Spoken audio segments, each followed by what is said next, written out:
Hoje em dia a gente sobrevive a cada dia porque é uma dor assim, uma saudade. Ela era minha companheira, ela era uma pessoa assim muito grudada a mim. Eu tentava trazê-la sempre como amiga pro meu lado. E assim ela faz tanta falta, tanta falta. Acho que eu já tinha pedido para Deus me levar porque é muito triste perder um.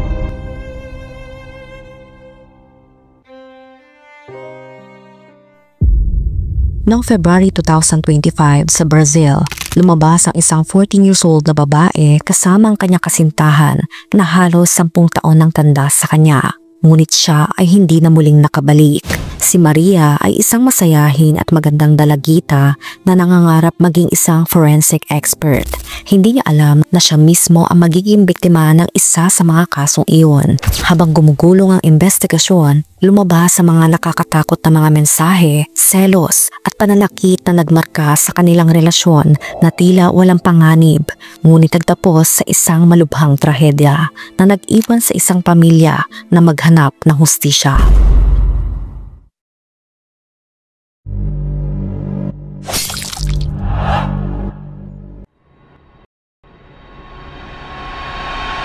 Si Maria Gabriela Nunes ay 14 years old lamang na mangyari ang lahat. Noong February 2025, nakatira sa Itahay, isang munisipalidad sa baybayin ng Santa Catarina, humigit kumulang 287,000 na naninirahan. Siya ay nakatira sa Brillante neighborhood at nag-aaral sa elementarya sa ika-9 na baitang sa Basic Education School ng Professor Marino Gervas. Si Gabriela na mas kilala sa kanyang mga kaibigan at pamilya bilang Gabi ay nilarawan bilang isang masayahin, masinop at mapang-akit na dalagita.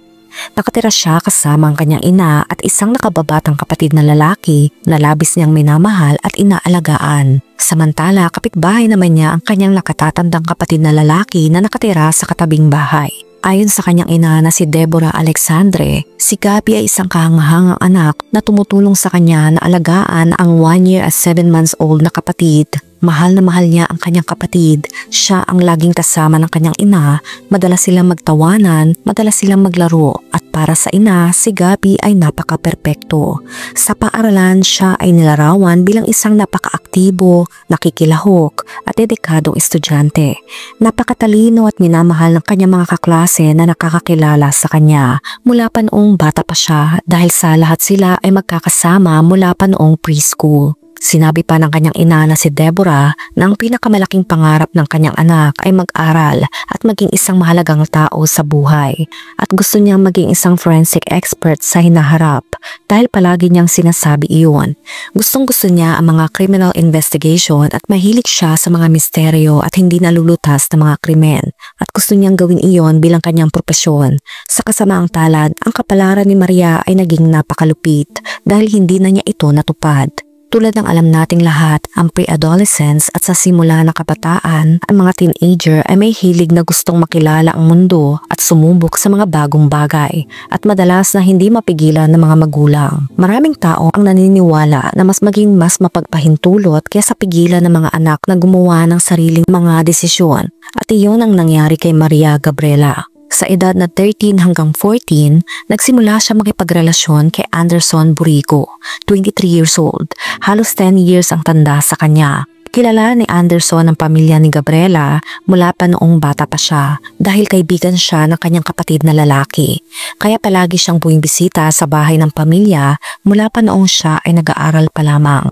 Kahit na nakatira sa Brusque, si Anderson ay napakalapit sa mga kamag-anak ni Maria na nagtitiwala sa binata at walang nakikitang problema sa relasyon niya kay Maria dahil ito ay ganap na pinahihintulutan. Sinabi ng ina ng dalagita na palaging sinusunod ng kanyang manugang ang lahat ng gusto ng kanyang anak tulad ng pagbili ng mga pagkain gusto niya at pagdadala sa kanya sa mga pasyalan tuwing katapusan ng linggo. Mahigpit ang pamilya sa kanilang dalawa pagdating sa oras at komunikasyon. Palagi silang may takdang oras para umuwi at kailangan nilang ipaalam kung nasaan sila at kung ano ang kanilang ginagawa sa lahat ng oras.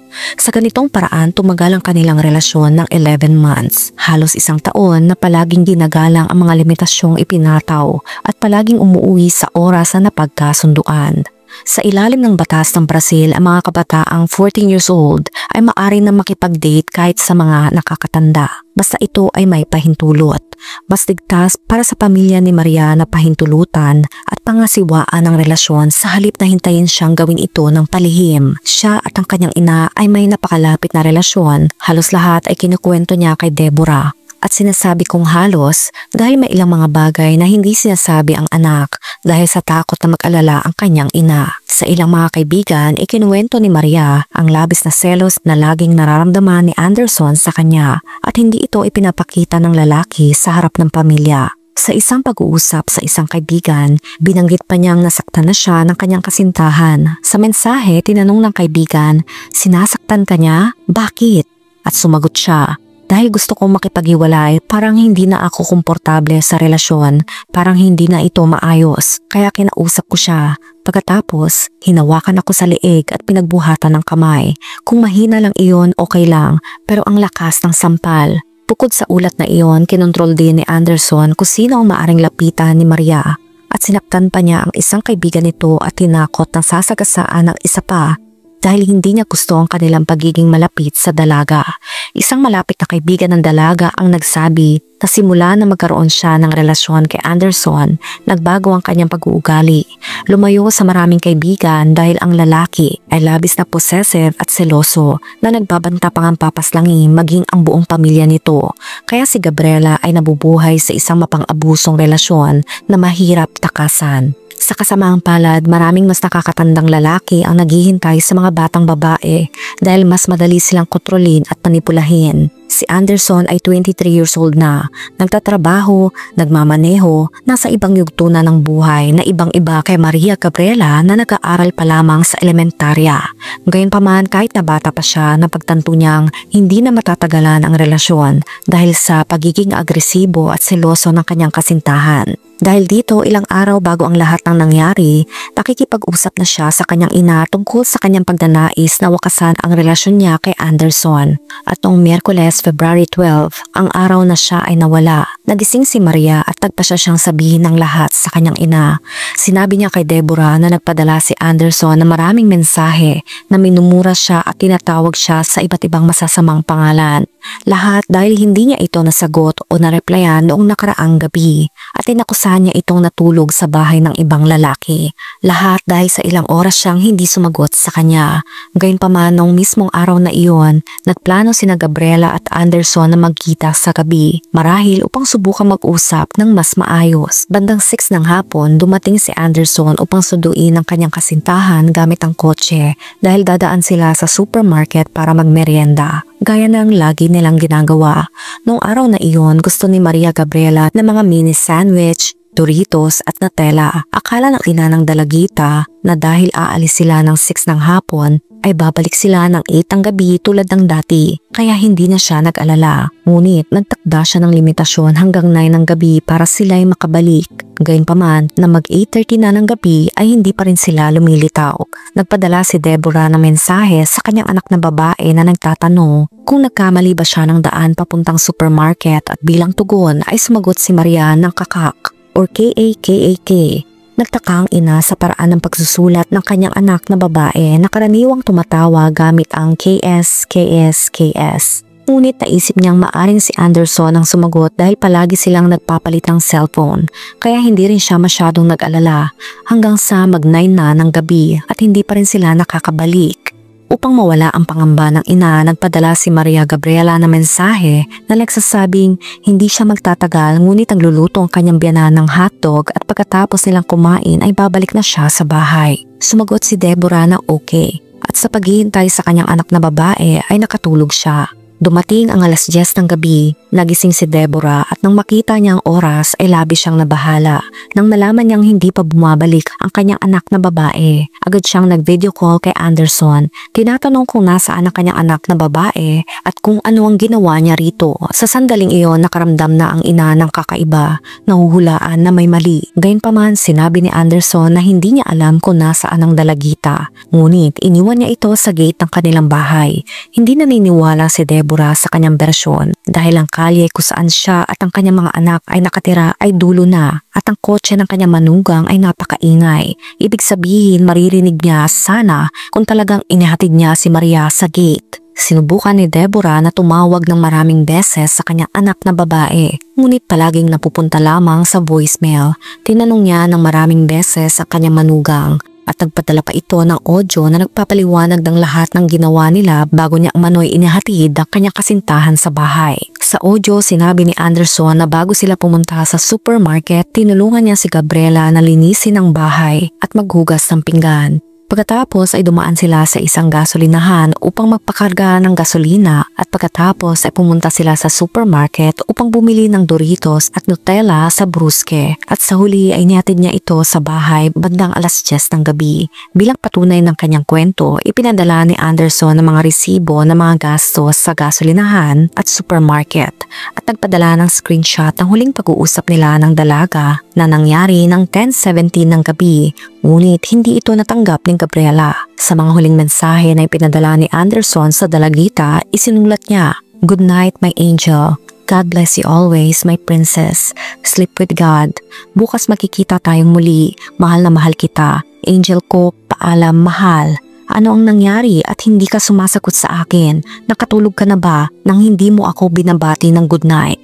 Gayunpaman, ang mga mensaheng ito ay hindi natanggap ni Maria at ang huling mensahe na ipinadala niya mismo ay noong 5:23 ng hapon. Nang makita mga mensahe, nagsimula maghinala ang ina ng dalagita na ang mga huling mensaheng pinadala ng kanyang manugang ay maaring isang uri ng alibi na nilikha niya lamang upang hindi siya paghinalaan. Lumipas ang isang araw at wala nang nakabalita sa kinaroroonan ng dalaga, kaya pumunta ang ina sa pulisya ng Itahay upang magrehistro ng ulat ng pagkawala at dito nagsimula na ang paghahanap. Agad niyang ipinaalam sa pulisya na ang kanyang anak na babae ay hindi kailanman nanatili sa labas ng bahay nang hindi nagpapaalam. Nagsimula mag-imbestiga ang pulisya sa kaso at nakakalap ng impormasyon tungkol sa kasintahan ng dalagita. Ngunit si Anderson ay nagbigay ng pahayag at pinalaya dahil sa kawalan ng ebidensya. Maraming mga poster ang pinamahagi sa buong lungsod at ang mga publikasyon ay binahagi sa social media na pinakilos ang buong lungsod sa paghahanap ng nawawalang dalagita. Nakipag-ugnayan pa rin si Deborah kay Anderson na nagsasabing hindi niya alam kung nasaan ang dalagita. Gayunpaman, sinabi niya na sinusubaybayan niya ang cellphone nito at ang signal ay tumuturo sa tirahan kung saan ito nakatira. Gayunpaman, ilang sandali lamang ang lumipas, natagpuan ng mga residente na naghahanap sa dalagita ang kanyang cellphone. Ngunit hindi sa bahay, kundi parang itinapon at sira sa isang kalsada sa lungsod na nagpapataas pa ng hinala kay Anderson. Ngunit ang higit na nakatawag pansin sa posibleng pagkakasangkot ng binata sa pagkawala ng dalagita ay ang katotohanan pagkatapos siyang imbestigahan bilang suspect basta na lamang siyang tumakas.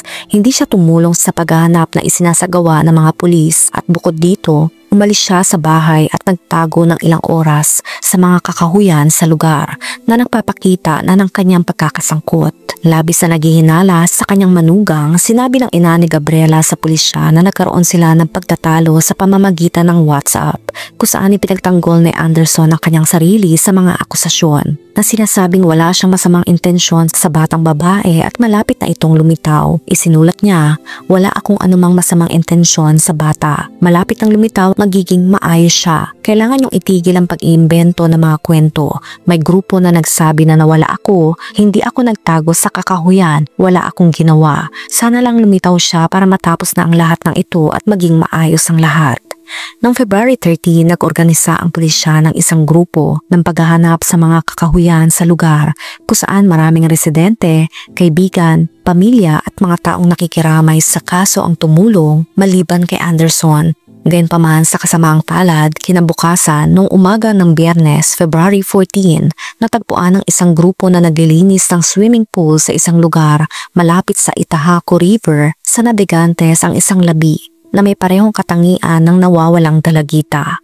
Lumulutang ang labi sa pampang ng ilog. Tinawagan ng bumbero bandang 7:30 ng umaga upang kunin ang labi mula sa tubig at sa lugar ay kinumpirma ang insidente na isang batang babae na wala pang 16 years old ang inatake ng maraming beses gamit ang matulis na bagay at meron ding mga marka ng pananakit. Ang labi ay nakasuot ng brown na blusa at shorts na maong na tumutugma sa mga damit na suot ni Maria nang lumabas siya kasama ang kanyang kasintahan.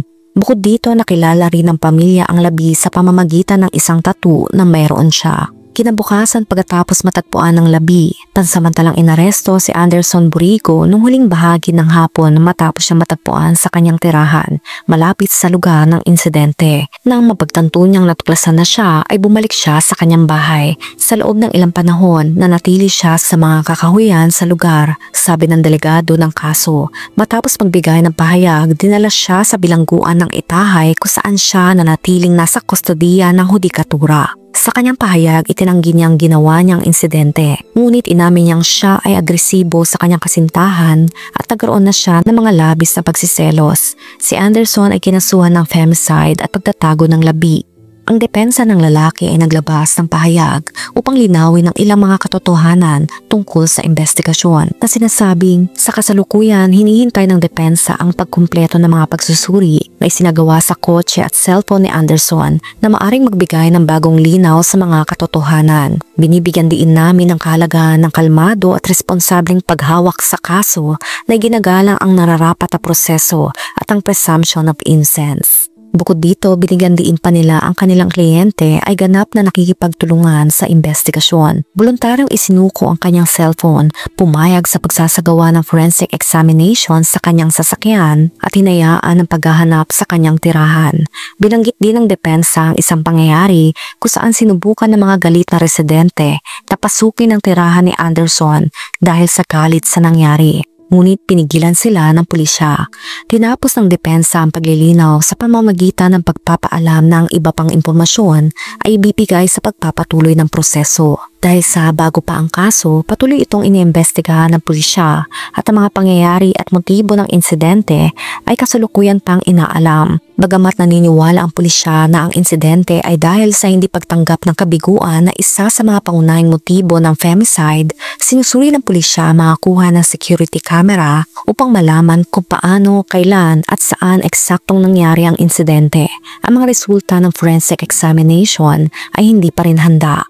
Sa kabila ng lahat na nagpapahiwatig ng mga tama na matulis na bagay, nagsasagawa ng mga pagsisiyasat ang Home Department at nagpahayag na hindi na sila magbibigay ng karagdagang detalye upang hindi makasagabal sa investigasyon. Naglabas ng pahayag ang pamahalaang lungsod ng Itahay kung saan labis nilang ikinalulukot ang pagkawala ng estudyanteng si Maria Gabriela na nagpapahayag ng kanilang pakikiramay sa pamilya, sa mga kaibigan at mga kaklase. Pagkatapos ng insidente, maraming komento ng mga netizens sa halip na sisihin ng tunay na may kasalanan ay nagpakawala sila ng galit sa pamilya ng biktima na dumaranas na ng sakit ng pagdadalamhati at kinailangan pangharapin ang panghuhusga ng iba. Ang labi ni Maria ay binurol sa isang Baptist church sa Brillante neighborhood at sa burol, ang tanging hinihiling ng pamilya ay hustisya para sa dalaga. 7 meses após crime que chocou Itajaí, no dia 12 de fevereiro deste ano, o acusado pelo crime vai a julgamento no dia 10 de setembro no Fórum de Itajaí. A única coisa que me dá força, assim, é o pequeno, sabe? Porque eu acho que se eu não tivesse ele, não estaria mais aqui. Porque, assim, ó, hoje em dia a gente sobrevive a cada dia porque é uma dor, assim, uma saudade. Ela era minha companheira, ela era uma pessoa, assim, muito grudada a mim. Eu tentava trazê-la sempre como amiga pro meu lado. E, assim, ela faz tanta falta, tanta falta.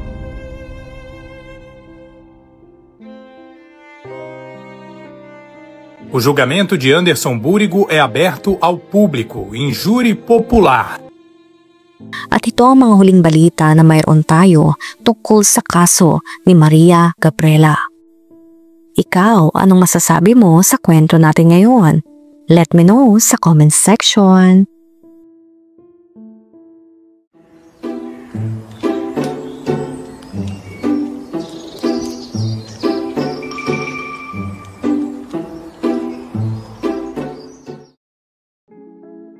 Kung nakaabot ka sa video na ito ay maraming salamat.